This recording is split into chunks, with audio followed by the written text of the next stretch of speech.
أفضل صيغ الاستغفار سنتكلم عنها إن شاء الله. أفضل صيغ الاستغفار حتى يرفع الله عنك ما بك من ضر. نعم سنتكلم عنها. بسم الله والصلاة والسلام على رسول الله. اللهم صل وسلم وبارك على سيدنا محمد سيد الخلق المرسلين. السلام عليكم ورحمة الله وبركاته. إخوة وأحبتي في الله، رب اشرح لي صدري ويسر لي أمري واحلل عقدة من لساني يفقه قولي. سنختصر الحديث إن شاء الله بأفضل صيغ الاستغفار، ألا وهو الاستغفار الذي تعرف أنك أذنبت، فلذلك أنك أذنبت وأسأت الأدب إلى الله فأنت تستغفر لأجل أن الله يغفر لك. أنت عارف شو عمال تعمل. هي الصيغة استغفر الله تكفي. استغفر الله وتكثر، وأن تعرف أنك أنت أسأت الأدب إلى الله وأكثرت من الإساءة للناس، فعليك أن تتبع السيئة حسنة، فتستغفر وتكثر وأنت عارف حالك إنك أسأت الأدب إلى الله، وأنت ترجو أن يغفر الله لك. ثم تجعل وعد الله في سورة نوح نصب عينيك. تجعل وعد الله الذي في سورة نوح نصب عينيك. أعوذ بالله من الشيطان الرجيم. بسم الله الرحمن الرحيم. فقلت استغفروا ربكم إنه كان غفارا يرسل السماء عليكم مدرارا ويمددكم بأموال وبنين ويجعل لكم جنات ويجعل لكم أنهارا. وكذلك قول المولى عز وجل الذي في سورة هود: وأن يا قوم استغفروا ربكم ثم توبوا إليه يمتعكم متاعا حسنا إلى أجل مسمى ويؤتي كل ذي فضل فضله. نعم أنت ستجعل هذه الآيات نصب عينيك. كيف يعني نصب عيني؟ طبعا أنا اعترفت أني أنا مذنب، أسأت الأدب إلى الله، فأنا أطلب السماح من الله بقولي أستغفر الله أستغفر الله أستغفر الله أستغفر الله. هناك إخوة يسألوا أو أخوات تسأل كيف تصل إلى 30,000. سبحان الله، سأضع هذه الرؤية مع هذا الفيديو القصير في رؤية، لا يعني فقط سينفع أني أضع هذه الرؤية.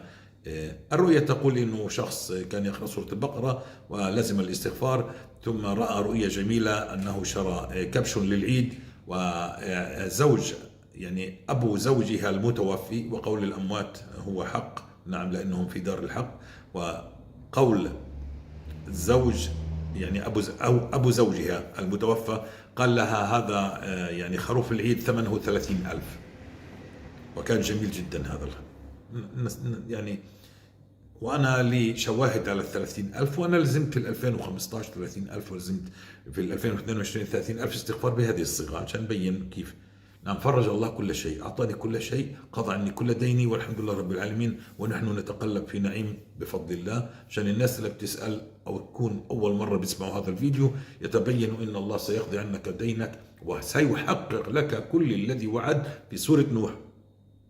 لا تبحث كثيرا، أنا أقول لك أنا هذا أنا عشته والحمد لله رب العالمين. واليوم عندنا جيش كبير جدا من المستغفرين ومن قراء سورة البقرة مما بينت لهم وعملوا بما قلت لهم، فبدأوا يكتبوا تعليقاتهم والحمد لله رب العالمين. فنحن لسنا واحد ولست قصة، هناك قصص، وإذا عدت نعم سترى عجب العجاب مما وجدوا الإخوة الحمد لله رب العالمين. هذا ما يريده الله. أول شيء قلنا كيف الاستغفار؟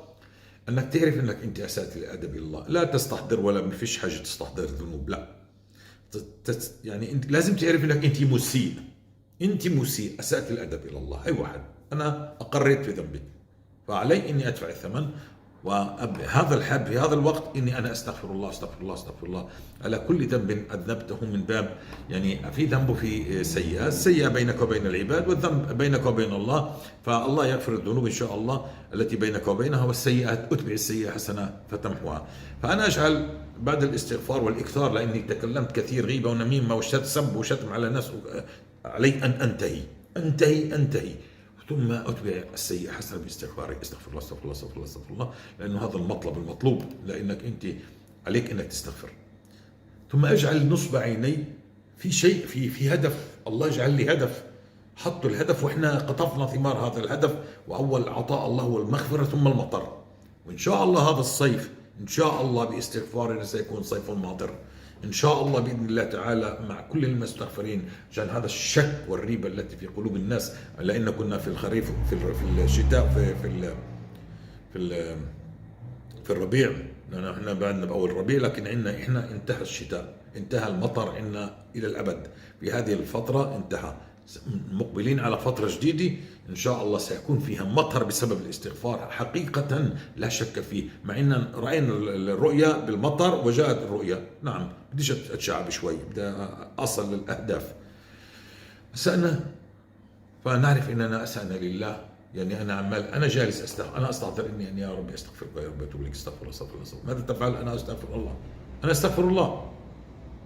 انا مش فقط اني اكبس على المسبح استغفر، انا استغفر الله، عمال استغفر الله. هذا بدك تحط اللي براسك، اني انا عمال استغفر الله. انا كثير اسأت سنين وانا اسيء، فعلي ان اتبع السيئه حسنا، استغفر الله استغفر الله استغفر الله. ثم في هناك هدف، اي الا وهو الهدف اني انا يعني فقلت استغفر ربكم انه كان غفارا، يغفر يعني، ثم يرسل السماء عليكم مدرارا، سيرسل السماء عليكم مدرارا، وقد ترى رؤيا في هذا المطر ويتحقق المطر كذلك. نعم، ويمددكم، بده يجي المدد. المدد يبدأ تدريجيا. بدي أقول لك شو أكبر عامل للمدد، وما هو الهدف من المدد. ويمددكم بأموال وبنين ويجعل لكم جنات ويجعل لكم أنهارا. طيب، لماذا هذا كله؟ لماذا هذا المدد ويعطيك الله بالاستغفار ما لا يعطيك بشيء غيره؟ عشان بده اياك تعرفه. إذا سألت يا معاذ، اسمع مليح مليح، البيت القصيد في كل هذا الاستغفار والمطر والأرزاق وكلها هنا البيت القصيد. إذا عرفت هذا البيت القصيد، هذا السر، وصلت. يا معاذ اعلم إن الأمة لو اجتمعوا على أن ينفعوك بشيء لن ينفعوك إلا بشيء قد كتبه الله لك، وإن اجتمعوا على أن يضروك بشيء فلن يضروك إلا بشيء قد كتبه الله عليك. يا معاذ إذا سألت فاسأل الله. هيك يبدأ الحديث والله أعلم، إنه يعني يا معاذ إذا سألت فاسأل الله، وإذا استعدت فاستعد بالله، واعلم إن الأمة إذا لو اجتمعوا على أن ينفعوك بشيء فلن ينفعوك إلا بشيء قد كتب الله لك، وإذا اجتمعوا على أن يضروك بشيء فلن يضروك إلا بشيء قد كتبه الله عليك. ورفعت الأقلام وجفت الصحف. شو معنى هذا الكلام؟ كل شيء بدك إياه تسأل الله، كما حرك لك السحاب وغير لك أحوالك بالاستغفار وكثرة الاستغفار الذي وفى فيه وعده. الله وفى وعده بهذا الاستغفار. أنا لا التفت لأي شخص، هذا تحصل معي وتحصل معي عدة مرات، وهناك إخوة معنا متابعين ورأوا المطر ورأوا الفتوحات والحمد لله رب العالمين. فما بدناش إحنا تنظير أي منظر. أي منظر يظن إنه هذا يخص قوم نوح فهو والله مسؤول أمام الله عن هذا الكلام. لكني أنا مسؤول أمام الله عن كلامي، إنك إذا لزمت الاستغفار، تائب إلى الله، مقلع عن الذنب، وعارف حالك إنك كنت أسأت إلى الله وإلى الناس، وانتهيت عن الغيبة والنميمة، وباشرت في الاستغفار، فأكثرت حتى إن كفة الحسنات ترجح عن كفة السيئات، ثم تجعل نصب عينيك هذا الاستغفار ماذا يأتي به؟ التدريج الذي يجعله الله هو المطر، المغفرة، المطر، المدد، مش مرة واحدة، المدد يبدأ يأتي. وفي حديث لرسول الله صلى الله عليه وسلم قد تأكدنا منه أنه كان طيف أنه صحيح، من باب كل الذين رزقهم الله رزقهم من حيث لم يحتسبوا. فقال صلى الله عليه وسلم بحديث ضعيف لكن تقويه الآيات التي ذكرناها: من لزم الاستغفار جعل الله له من كل ضيق مخرجا ومن كل هم فرجا ورزقه من حيث لا يحتسب. فهذا الحديث أصبح بشهادة كثير من الإخوة الذين رزقهم الله بسبب استغفارهم من حيث لم يحتسبوا، وأنا واحد منهم. ف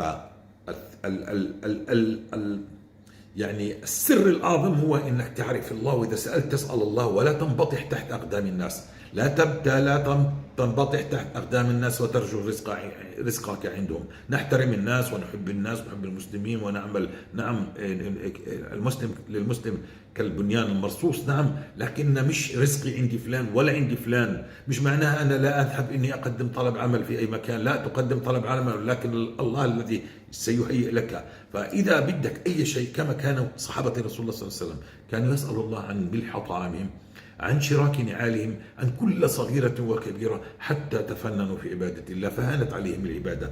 لكن اليوم احنا بنعرف كل العبادات لكن ما فيش إجابة دعاء. هذا هي الطامة الكبرى، ما فيش إجابة دعاء. نسأل الله مش عارفين، ضعنا، تهنا. قالوا يا رسول الله إنها تصوم النهار وتقوم الليل لكنها تؤذي جيرانها في لسانها وأنت واحد منهم، وأنا كنت هكذا حتى عرفت ما هي الطامة الكبرى التي منعتني من إجابة الدعاء؟ ألا وهي هذا الحديث. قالوا يا رسول الله إنها تصوم النهار وتقوم الليل لكنها تؤذي جيرانها في لسانه، قال لا خير فيها، فهي في النار. مش لا خير فيها حبط عملها، لا هي في النار. وحديث المفلس وكل الأحاديث التي تقول عن مكارم الأخلاق. نعم، فعليك أن تتوب من هذه الغيبة والنميمة وتعرف إن رزقك عند الله. ما حدا بأخذ لك شيء كتبه الله وأنت في بطن أمك وأجلك كتبه. كيف ما حدا بيقدر يحميك من الموت، كمان هذا الرزق لا يستطيع أن ينزع واحد والله منك لقمة واحدة. فهذه الرؤية التي كانت على أساس أنه 30,000 سأضعها، نعم سأضعها هنا ننهي إن شاء الله. نكثر من الاستغفار، يعني 30,000 مش كثير. أنا عندي قناة وكنت أستغفر سورة البقرة. لا تتشعب في أورادك، عيش آية. هاي القناة من نعيش آيات، نقطف ثمار الآية، ننتقل إلى آية أخرى، نعيش آية، نعرف الله في هذه الآيات. مجبور تعرف الله، بيت القصيد أن تعرف الله. وإذا سألت فاسأل الله. كيف بدك تسأل شيء أنت مش متأكد من إنه بيجيبك؟ ولماذا لا يستجيب لك؟ لأنك بتركض وتخلط، تسب هذا وتشتم هذا ولا تنتهي عن الغيبة والنميمة والربا والزنا والإباحيات والسقطات التي فيك. عندما تنتهي وتقبل على الله مستغفر تائب تستحي من الله وتكثر من الاستغفار، لأنه عليك اكتلال من السيئات، وتعرف وتضع أمام عينيك نصب عينيك أن الاستغفار سيأتي في المطر والرؤى الجميلة التي تخبر في هذا المطر لو كنا في فصل الشتاء، وهذا ما حصل لكثير من الإخوة. وبعد ذلك الفتح إن شاء الله. ولا تعبدوا الله عشان الفلوس اللي أنت مديونها، لا تعبد. أنتم المولى عز وجل يقول كنتم خير أمة أخرجت للناس تأمرون بالمعروف وتنهون عن المنكر. نعم، وهذه الآيات تقودك إلى الحياة الطيبة. من عمل صالحا من ذكر أو أنثى وهو مؤمن فلنحيينه حياة طيبة. فأنت بعد ذلك ستعيش، تعرف ربك وستعيش الحياة الطيبة الكريمة، ولن تكن مديون لأنه أنت ندمت لأنك أسأت الأدب إلى الله فمنع عنك الرزق ومنع عنك الصحة. كذلك نفس الشيء، مش رايح توقف عن أخذ الدواء وتزور الطبيب، لكنك ستكون في تخفيف جدا جدا. سيقودك الله باستغفارك إلى أفضل طبيب ولا أفضل دواء حتى ترتاح وتكون حياتك طيبة كريمة. تأخذ حبة قرص الدواء وهكذا، مش وأنت تعبان ومريض ومن دكتور ومن طبيب إلى طبيب. نعم، هنا ننهي إن شاء الله. جزاكم الله خير. سأرفق الرؤية التي تقول 30,000 ثمن الكبش، وهي إشارة إلى 30,000. وفي الماضي عندما كنت أصلي على رسول الله صلى الله عليه وسلم وأعيش آية الصلاة على رسول الله صلى الله عليه وسلم ونزل ورد الاستغفار، ثم عدت إلى 30,000 وقلت سنرى ماذا سيحصل بال30,000. وإذا في نفس الليلة نزل المطر كمان مرة. نعم، لنا أخوكم محمد حجاز له قناة على اليوتيوب فيها تفصيل أكثر من 420 فيديو يتكلم عن فضل سورة البقرة والاستغفار من حياة عشناها. بلغوا عني ولو آية، نعيش الآية ونقطف ثمارها ونعرف ربنا ونحيا الحياة الطيبة الكريمة التي منعنا الله بسبب تفلتنا. عندما نعبد الله ونعرف من نعبد، من هو إلهنا، سيعطينا الله كل شيء. وجزاكم الله خير. تعليقاتكم، نشر هذا المحتوى، اللايك يا جماعة، وإنك تشترك في هذه القناة. هذا يسبب لليوتيوب إنه يعيد نشر أكثر وناس أخرى تنتفع. فإن كنت سبب أنت حطيت لايك وناس رأت هذا الشيء، أنا لا أتربح من هذه القناة، والحمد لله رب العالمين. جزاكم الله خير وبارك الله فيكم. السلام عليكم ورحمة الله وبركاته. تعليقات.